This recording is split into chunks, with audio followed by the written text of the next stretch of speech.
অসংখ্য গুম খুন অপহরণ মিথ্যা মামলা হয়রানি নির্যাতনের পরও বিএনপির একজন নেতাকর্মীও কিন্তু রাজপথ ছাড়েনি। এক দুঃসহ সময় আমরা অতিক্রম করেছি। এই দুঃসময়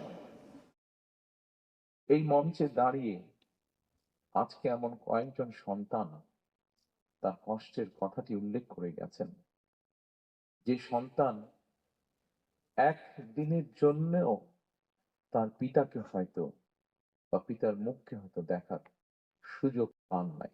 হয়তো বা একমাত্র আল্লাহ রাব্বুল আলামিন জানেন যে সন্তান তার পিতাকে না দেখার কষ্টের কথা এখানে বলে গিয়েছে।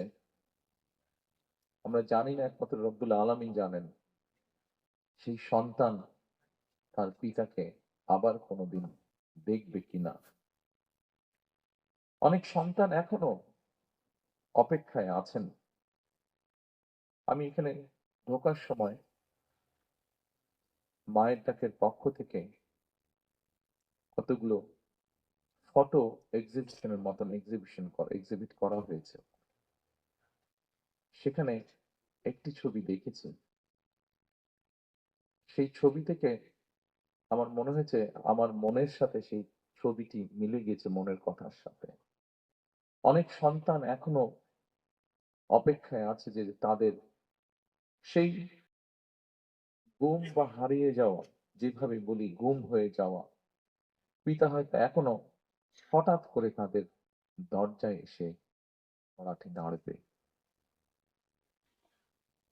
অনেক মা হয়তো এখনো অপেক্ষায় আছেন তার গুম হয়ে যাওয়া প্রিয় সন্তানটি হঠাৎ করে মায়ের সামনে এসে হাজির হয়ে মা বলে ডাকবেন।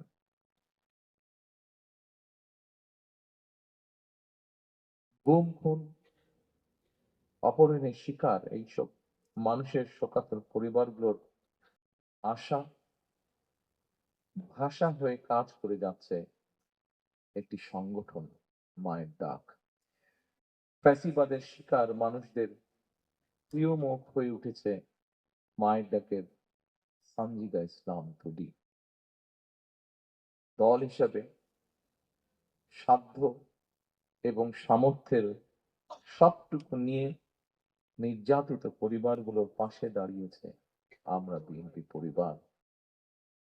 প্রিয় স্বজনহারা পরিবারের সদস্যবৃন্দ, ১.৫ শতকেরও বেশি সময় ধরে ফ্যাসিবাদ বিরোধী আন্দোলনের তীব্রতা কখনো কখনো হয়তো কিছুটা স্তিমিত হয়েছে, কিংবা আন্দোলন কখনো তুঙ্গে উঠেছে, এবং এই আন্দোলন করতে গিয়ে বছরের পর বছর ধরে অসংখ্য গুম খুন অপহরণ মিথ্যা মামলা হয়রানি নির্যাতনের পরও বিএনপির একজন নেতাকর্মীও কিন্তু রাজপথ ছাড়েনি। একই পরিবারের এক ভাই গুম হয়েছে, আরেক ভাই গিয়ে তার জায়গায় পরের দিন রাজপথে আন্দোলনকে আরো তীব্রতর করার প্রতিজ্ঞার শপথ নিয়ে দাঁড়িয়ে গিয়েছে।